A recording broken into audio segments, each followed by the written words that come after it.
नमस्कार। इस वीडियो में बैंकिंग से जुड़े प्रतियोगी परीक्षाओं से संबंधित बहुत ही महत्वपूर्ण प्रश्न उत्तर दिए गए हैं जो अधिकतर बैंक से जुड़े प्रतियोगी परीक्षाओं में पूछे गए हैं। यह निश्चय ही आपके लिए काफी उपयोगी सिद्ध हो सकता है। आइए सीधे प्रश्नों पर चलते हैं। पहला प्रश्न है, भारतीय रिजर्व बैंक की स्थापना किस वर्ष की गई थी? पहला ऑप्शन है 1935, दूसरा ऑप्शन है 1947, तीसरा ऑप्शन है 1949, चौथा ऑप्शन है 1952। इसका सटीक आंसर है 1935 में भारतीय रिजर्व बैंक की स्थापना की गई थी। दूसरा क्वेश्चन है, निम्नलिखित में से कौन सा शीर्ष संस्थान है जो भारत में कृषि और ग्रामीण विकास के लिए पुनर्वित्त का संचालन करता है? पहला ऑप्शन है आरबीआई, दूसरा ऑप्शन है सिडबी, तीसरा ऑप्शन है नाबार्ड, चौथा ऑप्शन है सेबी। इसका सही उत्तर है नाबार्ड। तीसरा क्वेश्चन है कि निम्नलिखित में से कौन भारतीय रिजर्व बैंक का कार्य नहीं है? पहला ऑप्शन है 1 रुपए के नोट और सिक्के जारी करना, दूसरा ऑप्शन है देश में ऋण का विनियमन, तीसरा ऑप्शन है सरकार के लिए बैंकर के रूप में कार्य करना और चौथा ऑप्शन है विदेशी मुद्रा रिजर्व को बनाए रखना। इसका सही उत्तर है 1 रुपए के नोट और सिक्के जारी करना। चौथा क्वेश्चन है कि वर्तमान में भारत में कितने सरकारी बैंक हैं? पहला ऑप्शन है 22, दूसरा ऑप्शन है 27, तीसरा ऑप्शन है 12 और चौथा ऑप्शन है 17। इसका सटीक आंसर है 12। वर्तमान में भारत में 12 सरकारी बैंक हैं। पांचवा क्वेश्चन है, सरफेसी अधिनियम 2002 निम्नलिखित में से किसके साथ संबंधित है? पहला ऑप्शन है बुरे ऋण की वसूली, दूसरा ऑप्शन है विदेशी मुद्रा का विनियमन, तीसरा ऑप्शन है ब्याज दरों का निर्धारण, चौथा ऑप्शन है छोटे बैंकों का अधिग्रहण। इसका सही उत्तर है बुरे ऋणों की वसूली। छठा क्वेश्चन है, निम्नलिखित में से किस सार्वजनिक क्षेत्र के बैंक की विदेशों में सबसे अधिक शाखाएं हैं? पहला ऑप्शन है बैंक ऑफ इंडिया, दूसरा ऑप्शन है बैंक ऑफ बड़ौदा, तीसरा ऑप्शन है पंजाब नेशनल बैंक और चौथा ऑप्शन है कारपोरेशन बैंक। इसका सटीक आंसर है बी, बैंक ऑफ बड़ौदा।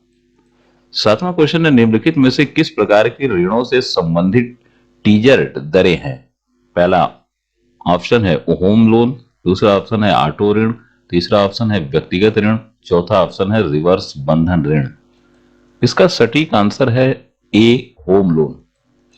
आठवां क्वेश्चन है, बैंकिंग वित्त क्षेत्र में प्रयुक्त ईएमआई शब्द का विस्तार करें। पहला ऑप्शन है आसान मासिक किस्त, दूसरा ऑप्शन है समान मासिक निवेश, तीसरा ऑप्शन है समान मासिक किस्त, चौथा ऑप्शन है इक्विटी बंधन निवेश। इसका सटीक आंसर है सी, समान मासिक किस्त। नवा क्वेश्चन है कि 1919 में महात्मा गांधी ने निम्नलिखित में से किस बैंक का उद्घाटन किया था? पहला ऑप्शन है बैंक ऑफ महाराष्ट्र, दूसरा ऑप्शन है बैंक ऑफ बड़ौदा, तीसरा ऑप्शन है स्टेट बैंक ऑफ सौराष्ट्र, चौथा ऑप्शन है यूनियन बैंक ऑफ इंडिया। इसका सटीक आंसर है D, union bank of India. 1919 में महात्मा गांधी ने यूनियन बैंक ऑफ इंडिया का उद्घाटन किया था। 10वां क्वेश्चन है, बैंक दर निम्नलिखित में से किसके द्वारा तय की जाती है? पहला ऑप्शन है भारतीय रिजर्व बैंक, दूसरा ऑप्शन है भारत सरकार, तीसरा ऑप्शन है भारतीय स्टेट बैंक और चौथा ऑप्शन है भारतीय प्रतिभूति और विनिमय बोर्ड। इसका सटीक आंसर है ए, भारतीय रिजर्व बैंक ऑफ इंडिया। 11वां क्वेश्चन है, निम्न में से किस बैंक की tag line one family one bank है?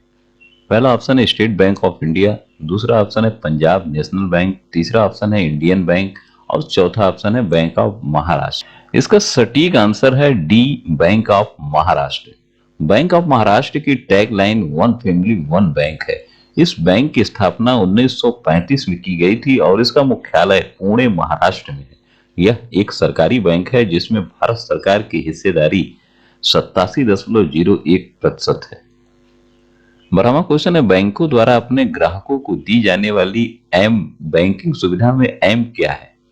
पहला ऑप्शन है धन, दूसरा ऑप्शन है सीमांत, तीसरा ऑप्शन है संदेश, चौथा ऑप्शन है मोबाइल फोन। इसका सही उत्तर है मोबाइल फोन। आज के समय में एम बैंकिंग की सुविधा बहुत आम होती चली जा रही है और इसका काफी संख्या में लोग लाभ भी उठा रहे हैं। 13वां क्वेश्चन है, भारतीय रिजर्व बैंक का प्रमुख कार्यालय निम्नलिखित में से किस शहर में स्थित है? पहला मुंबई, दूसरा ऑप्शन है नई दिल्ली, तीसरा ऑप्शन है कोलकाता, चौथा ऑप्शन है देहरादून। इसका सटीक आंसर है मुंबई। 14वां क्वेश्चन है, किस वर्ष इंपीरियल बैंक ऑफ इंडिया को भारतीय स्टेट बैंक के रूप में फिर से पंजीकृत किया गया था? पहला ऑप्शन है 1957, दूसरा ऑप्शन है 1955, तीसरा ऑप्शन है 1962, चौथा ऑप्शन है 1965। इसका सटीक आंसर है 1955, यानी बी इसका सही उत्तर है। 15वां क्वेश्चन है, इंपीरियल बैंक ऑफ इंडिया की राष्ट्रीयकरण के बाद किस बैंक के रूप में जाना जाता है? पहला ऑप्शन है ए भारतीय रिजर्व बैंक, दूसरा ऑप्शन है भारतीय स्टेट बैंक, तीसरा ऑप्शन है यूनाइटेड बैंक ऑफ इंडिया, चौथा ऑप्शन है इंडियन ओवरसीज बैंक। 15वां क्वेश्चन भी 14वें क्वेश्चन से रिलेटेड है। ये दोनों में से अधिकतर एक क्वेश्चन बराबर प्रतियोगी परीक्षाओं में पूछे जाते हैं। इसका आंसर है बी भारतीय स्टेट बैंक। 16वां क्वेश्चन है, देश का तीसरा सबसे बड़ा निजी क्षेत्र का ऋणदाता है जिसका नाम आधिकारिक रूप से एक्सिस बैंक लिमिटेड में बदल दिया गया है। पहला एचडीएफसी बैंक, दूसरा ऑप्शन है भगवान कृष्ण बैंक, तीसरा है सेंचुरियन बैंक और चौथा ऑप्शन है यूटीआई बैंक। इसका सटीक आंसर है डी यूटीआई बैंक। 17वां क्वेश्चन है, क्षेत्रीय ग्रामीण बैंक द्वारा प्रायोजित है। पहला ऑप्शन है राष्ट्रीयकृत वाणिज्यिक बैंक, दूसरा ऑप्शन है भारतीय रिजर्व बैंक, चौथा ऑप्शन है भारतीय स्टेट बैंक और चौथा भारत सरकार। इसका सटीक आंसर है ए राष्ट्रीयकृत वाणिज्यिक बैंक। 18वां क्वेश्चन है, भारत में बैंकिंग किसके नियंत्रण में है? पहला ऑप्शन है भारतीय रिजर्व बैंक, दूसरा ऑप्शन है केंद्रीय वित्त आयोग, चौथा ऑप्शन है केंद्रीय वित्त मंत्रालय, चौथा ऑप्शन है केंद्रीय वाणिज्य मंत्रालय। इसका सटीक आंसर अगर कहा जाए तो ए भारतीय रिजर्व बैंक। भारत में बैंकिंग भारतीय रिजर्व बैंक के नियंत्रण में होती है। 19वां, बैंकिंग क्षेत्र में निम्नलिखित में से किस शब्द का प्रयोग किया जाता है? पहला ब्याज दर स्वैप, दूसरा इनपुट डिवाइस, तीसरा है अवसादी और चौथा है शून्य काल। इसमें पहला ऑप्शन सही है, ब्याज दर स्वैप। 20वां क्वेश्चन है, दो सार्वजनिक क्षेत्र के बैंकों का एकमात्र विलय किसके बीच हुआ? बैंक ऑफ इंडिया और न्यू बैंक ऑफ इंडिया। दूसरा ऑप्शन है पंजाब नेशनल बैंक और न्यू बैंक ऑफ इंडिया, तीसरा ऑप्शन है इलाहाबाद बैंक और यूनाइटेड बैंक ऑफ इंडिया, चौथा ऑप्शन है पंजाब नेशनल बैंक और बैंक ऑफ राजस्थान। इसका सटीक आंसर है बी पंजाब नेशनल बैंक और न्यू बैंक ऑफ इंडिया। 21वां क्वेश्चन है, भारतीय स्टेट बैंक के बाद निम्नलिखित में से किस बैंक की कार्यालय सबसे अधिक है? पहला ऑप्शन है पंजाब नेशनल बैंक, दूसरा ऑप्शन है बैंक ऑफ इंडिया, तीसरा ऑप्शन है आंध्र बैंक, चौथा ऑप्शन है केनरा बैंक। इसका सटीक आंसर है ए पंजाब नेशनल बैंक। 22वां क्वेश्चन है, आरबीआई के पास वैधानिक न्यूनतम से ऊपर वाणिज्यिक बैंकों द्वारा रखे गए भंडार को क्या कहा जाता है? पहला ऑप्शन है नगद भंडार, दूसरा ऑप्शन है जमा भंडार, तीसरा ऑप्शन है अतिरिक्त भंडार और चौथा ऑप्शन है पल पल का भंडार। इसका सटीक आंसर है सी अतिरिक्त भंडार। 23वां क्वेश्चन है कि कुल संपत्ति के मामले में सबसे बड़ा सरकारी बैंक कौन सा है? पहला ऑप्शन है पीएनबी, दूसरा ऑप्शन है एसबीआई, तीसरा ऑप्शन है बीओबी, चौथा ऑप्शन है केनरा बैंक। इसका सटीक आंसर है एसबीआई।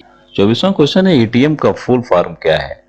पहला ऑप्शन है ऑटोमेटिक टेलर मशीन, दूसरा ऑप्शन है ऑटोमेटेड टेलर मशीन, तीसरा ऑप्शन है ऑटोमेटिव टेलर मशीन, चौथा ऑप्शन है ऑल टाइम्स मनी। इसका सटीक आंसर है बी ऑटोमेटेड टेलर मशीन। 25वां क्वेश्चन है, बैंकों द्वारा टीजर ऋण दर क्या है? पहला ऑप्शन है ब्याज की दरें जो अन्य बैंकों से संबंध में प्रतिस्पर्धी रूप में बदली जाती हैं, दूसरा ऑप्शन है बैंकों द्वारा प्रभावित ब्याज की फ्लोटिंग दर, तीसरा ऑप्शन है प्रारंभिक अवधि में ब्याज की कम दर जो बाद में ऊपर जाती है, चौथा ऑप्शन है प्रारंभिक अवधि में ब्याज की उच्च दर जो बाद में नीचे जाती है। इसका सही आंसर की अगर बात की जाए तो इसका आंसर है सी प्रारंभिक अवधि में ब्याज की दर कम दर जो बाद में ऊपर जाती है। अगर आपको हमारी दी गई जानकारी अच्छी लगी तो लाइक, सब्सक्राइब व शेयर अवश्य करें। धन्यवाद।